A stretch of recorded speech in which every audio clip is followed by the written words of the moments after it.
Dia 210, segundo Crônicas, capítulo 24, ao capítulo 25, versículo 28. Joás tinha 7 anos de idade quando começou a reinar e reinou 40 anos em Jerusalém. A mãe dele se chamava Zíbia e era de Berseba. Joás fez o que era reto aos olhos do Senhor todos os dias do sacerdote Joiada. Joiada lhe deu 2 mulheres e ele gerou filhos e filhas. Depois disto, Joás decidiu restaurar a casa do Senhor. Reuniu os sacerdotes e os levitas e lhes disse: Vão pelas cidades de Judá e levantem de todo Israel o dinheiro para que todos os anos sejam feitos reparos no templo de Deus. E façam isso depressa. Porém, os levitas não se apressaram. Então o rei mandou chamar o sumo sacerdote Joiada e lhe perguntou: Por que você não exigiu que os levitas trouxessem de Judá e de Jerusalém o imposto que Moisés, servo do Senhor, pôs sobre a congregação de Israel para a tenda do testemunho? Porque a perversa Atalia e os seus filhos tinham arruinado a casa de Deus e usaram todas as coisas sagradas da casa do Senhor no culto aos Baalins. O rei deu ordem e fizeram um cofre e o puseram do lado de fora, junto ao portão da casa do Senhor.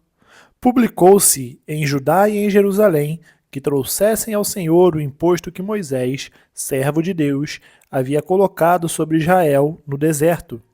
Então todos os chefes e todo o povo se alegraram, trouxeram o imposto e lançaram no cofre até ficar cheio. Quando o cofre era levado pelos levitas a uma comissão real, vendo-se que havia muito dinheiro, o escrivão do rei e o comissário do sumo sacerdote esvaziavam o cofre e o levavam de novo ao seu lugar. Assim faziam dia após dia e juntaram dinheiro em abundância. O rei e Joiada entregavam esse dinheiro aos que dirigiam a obra e tinham a seu encargo a casa do Senhor, que contrataram pedreiros e carpinteiros para restaurarem a casa do Senhor, e também os que trabalhavam em ferro e em bronze para repararem a casa do Senhor. Os que estavam encarregados da obra trabalhavam e a reparação tinha bom êxito com eles. Restauraram a casa de Deus no seu próprio estado e a consolidaram. Quando acabaram a obra, trouxeram ao rei e à joiada o resto do dinheiro de que se fizeram utensílios para a casa do Senhor, objetos para o culto e para os holocaustos, taças e outros objetos de ouro e de prata, e continuamente ofereceram holocaustos na casa do Senhor todos os dias de Joiada.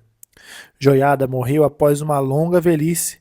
Tinha 130 anos de idade quando morreu. Sepultaram-no na casa de Davi com os reis, porque ele tinha feito bem em Israel e servido a Deus e a seu templo. Depois da morte de Joiada, os chefes de Judá foram e se prostraram diante do rei, e o rei os ouviu.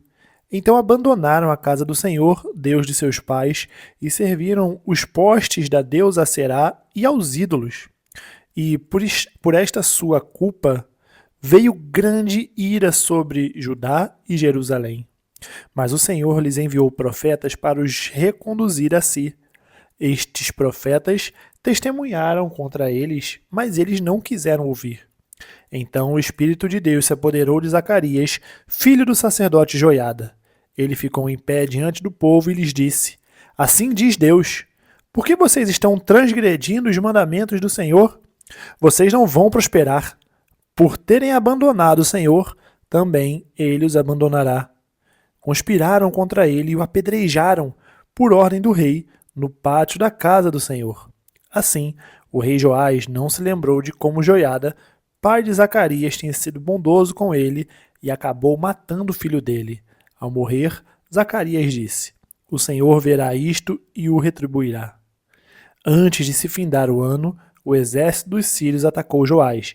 Invadiram Judá e Jerusalém, mataram todos os chefes do povo e levaram os despojos ao rei de Damasco. Embora o exército dos sírios não fosse grande, o Senhor permitiu que eles vencessem o exército, que era muito maior, porque eles tinham abandonado o Senhor, Deus de seus pais. Assim os sírios executaram o juízo de Deus contra Joás. Quando os sírios foram embora, deixando Joás gravemente ferido, Os servos de Joás conspiraram contra ele por causa do sangue do filho do sacerdote Joiada e o mataram em sua cama. Ele foi sepultado na cidade de Davi, mas não nos túmulos dos reis. Os que conspiraram contra Joás foram Zabade, filho de Simeate, a Amonita, e Jeozabade, filho de Sinrite, a Moabita. Quanto aos filhos de Joás, as numerosas sentenças proferidas contra ele e a restauração da casa de Deus, está tudo escrito no livro da história dos reis. E Amazias, filho de Joás, reinou em seu lugar. Amazias tinha 25 anos de idade quando começou a reinar e reinou 29 anos em Jerusalém. A mãe dele se chamava Jeoadã e era de Jerusalém. Amazias fez o que era reto aos olhos do Senhor, mas não com coração íntegro. Logo que o reino foi confirmado nas suas mãos, matou os servos que tinham assassinado o rei, seu pai. No entanto, não matou os filhos deles, mas fez segundo está escrito na lei, no livro de Moisés, no qual o Senhor deu ordem, dizendo: os pais não serão mortos por causa dos filhos, nem os filhos serão mortos por causa dos pais. Cada qual será morto pelo seu próprio pecado. Amazias congregou os homens de Judá e os pôs, segundo as suas famílias, sob chefes de 1000 e chefes de 100, por todo Judá e Benjamim. Contou os que tinham 20 anos de idade para cima e descobriu que havia 300.000 homens escolhidos, capazes de sair à guerra e manejar lança e escudo. Também contratou 100.000 homens valentes de Israel por 3.400 quilos de prata. Porém, certo homem de Deus foi falar com Amazias e disse: ó rei, não deixe que o exército de Israel o acompanhe, porque o Senhor não está com Israel, isto é, com nenhum dos filhos de Efraim. Porém, vá sozinho, entre em ação e seja corajoso. Do contrário, Deus faria com que você caísse diante do inimigo, porque Deus tem poder para dar a vitória ou a derrota. Amazias perguntou ao homem de Deus: e o que será dos 3.400 quilos de prata que paguei às tropas de Israel? Ao que o homem de Deus respondeu: o Senhor pode lhe dar muito mais do que isso. Então Amazias dispensou as tropas que tinham vindo de Efraim, dizendo que voltassem para casa. Eles ficaram muito irados com o povo de Judá e voltaram para casa enfurecidos. Amazias tomou coragem e, conduzindo seu povo, foi até o Vale do Sal, onde matou 10.000 dos filhos de Seir. Também os filhos de Judá prenderam vivos 10.000 e os levaram até o alto do penhasco, de onde os precipitaram, de modo que todos foram esmigalhados. Porém, os homens das tropas que Amazias tinha mandado embora, para que não fossem com ele à guerra, atacaram as cidades de Judá, desde Samaria até Bet-Horon. Mataram 3.000 e levaram muitos despojos. Quando Amazias voltou da matança dos edomitas, trouxe consigo os deuses dos filhos de Seir, tomou-os por seus deuses, adorou-os e lhes queimou incenso. Então o Senhor ficou irado com Amazias e enviou-lhe um profeta que lhe disse: por que você está buscando deuses que não puderam livrar do seu ataque o povo deles? Enquanto o profeta ainda falava, o rei lhe disse: por acaso pusemos você por conselheiro do rei? Pare com isso. Por que teríamos de matar você? Então o profeta parou, mas disse: sei que Deus resolveu destruí-lo, porque você fez isso e não deu ouvidos ao meu conselho. Então Amazias, rei de Judá, tomou conselho e enviou mensageiros a Jeoás, filho de Jeoacás, filho de Jeú, rei de Israel, dizendo: venha me enfrentar no campo de batalha. Porém, Jeoás, rei de Israel, respondeu a Amazias, rei de Judá: o espinheiro que está no Líbano mandou dizer ao cedro que lá está: dê a sua filha por mulher ao meu filho. Mas um animal selvagem que estava no Líbano passou e pisoteou o espinheiro. Você diz: eis que derrotei os edomitas, e o seu coração se encheu de orgulho para você se gloriar. Agora fique em casa, porque provocar um mal que trará somente desgraça para você e para Judá? Mas Amazias não quis atendê-lo, porque isto vinha de Deus, para entregá-los nas mãos dos inimigos, porque buscaram os deuses dos edomitas. Então Jeoás, rei de Israel, avançou contra Amazias, rei de Judá, e eles se enfrentaram em Bet-Semes, que está em Judá. Judá foi derrotado por Israel, e os soldados tiveram de fugir para as suas casas. Jeoás, rei de Israel, prendeu Amazias, rei de Judá, filho de Joás, filho de Joacás, em Bet-Semes.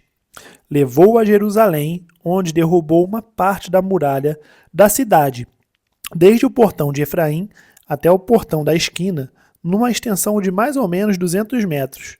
Pegou todo o ouro e a prata e todos os utensílios que havia na casa de Deus, com Obed-Edom e os tesouros do palácio real, bem como alguns reféns, e voltou para Samaria. Amazias, filho de Joás, rei de Judá, viveu 15 anos depois da morte de Joás, filho de Jeoacás, rei de Israel. Quanto aos demais atos de Amazias, tanto os primeiros como os últimos, não está tudo escrito no livro da história dos reis de Judá e de Israel? Depois que Amazias deixou de seguir o Senhor, conspiraram contra ele em Jerusalém, e ele fugiu para Laques. Porém, enviaram homens atrás dele até Laques e o mataram. Trouxeram-no sobre cavalos e o sepultaram junto a seus pais na cidade de Davi. Romanos capítulo 12, do versículo 1 ao 21. Portanto, irmãos, pelas misericórdias de Deus, peço que ofereçam o seu corpo como sacrifício vivo, santo e agradável a Deus. Este é o culto racional de vocês. E não vivam conforme os padrões deste mundo, mas deixem que Deus os transforme pela renovação da mente, para que possam experimentar qual é a boa, agradável e perfeita vontade de Deus. Porque, pela graça que me foi dada, digo a cada um de vocês que não pensem de si mesmo além do que convém. Pelo contrário, pense com moderação, segundo a medida da fé que Deus repartiu a cada um. Porque assim como num só corpo temos muitos membros, mas nem todos os membros têm a mesma função, assim também nós, embora sejamos muitos, somos um só corpo em Cristo e membros de uns dos outros. Temos, porém, diferentes dons segundo a graça que nos foi dada. Se é profecia, seja segundo a proporção da fé. Se é ministério, dediquemo-nos ao ministério. O que ensina, dedique-se ao ensino. O que exorta, faça-o com dedicação. O que contribui, com generosidade. O que preside, com zelo. Quem exerce misericórdia, com alegria. O amor seja sem hipocrisia. Odeiem o mal e apeguem-se ao bem. Amem uns aos outros com amor fraternal.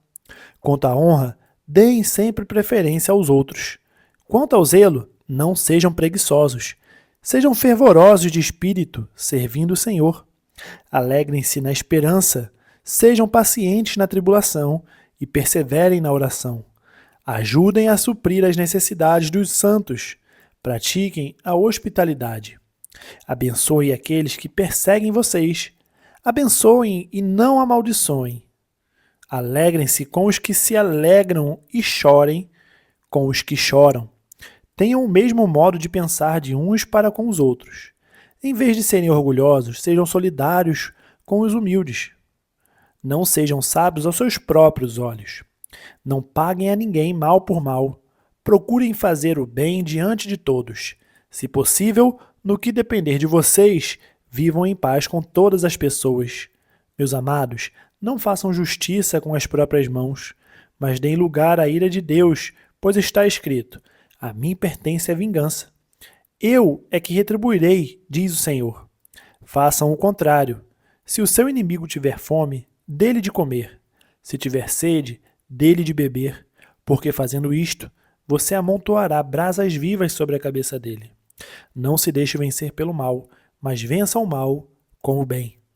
Salmos capítulo 22, do versículo 19 ao 31. Tu, porém, Senhor, não te afastes de mim. Força minha, apressa-te em me socorrer. Livra a minha alma da espada e das presas do cão, minha vida. Salva-me da boca do leão e dos chifres dos búfalos. Sim, tu me respondes. A meus irmãos declararei o teu nome. No meio da congregação eu te louvarei. Louvem o Senhor, vocês que o temem. Glorifiquem-no, todos vocês, descendência de Jacó. Temam-no, todos vocês, posteridade de Israel. Porque não desprezou, nem detestou a dor do aflito, nem ocultou dele o seu rosto, mas o ouviu quando lhe gritou por socorro. De ti vem o meu louvor na grande congregação. Cumprirei os meus votos na presença dos que o temem. Os sofredores hão de comer e fartar-se. Louvarão o Senhor aqueles que o buscam. Que o coração de vocês viva para sempre. Os confins da terra se lembrarão do Senhor e a ele se converterão. Diante dele se prostrarão todas as famílias das nações. Pois do Senhor é o reino, é ele quem governa as nações. Todos os ricos da terra hão de comer e adorar, e todos os que descem ao pó se prostrarão diante dele, até aquele que não pode preservar a própria vida. A posteridade o servirá e se falará do Senhor à geração vindoura. Virão e anunciarão a justiça dele. Ao povo que há de nascer, contarão que foi ele quem o fez. Provérbios capítulo 20, do versículo 8 ao 10. Quando o rei se assenta no trono para julgar, com os seus olhos dispersa todo o mal. Quem pode dizer, purifiquei o meu coração, estou limpo do meu pecado? O Senhor detesta o uso de 2 pesos e 2 medidas. Ele detesta tanto uma coisa quanto a outra. Terminamos o dia 210. Nós nos vemos amanhã no dia 211. Até mais.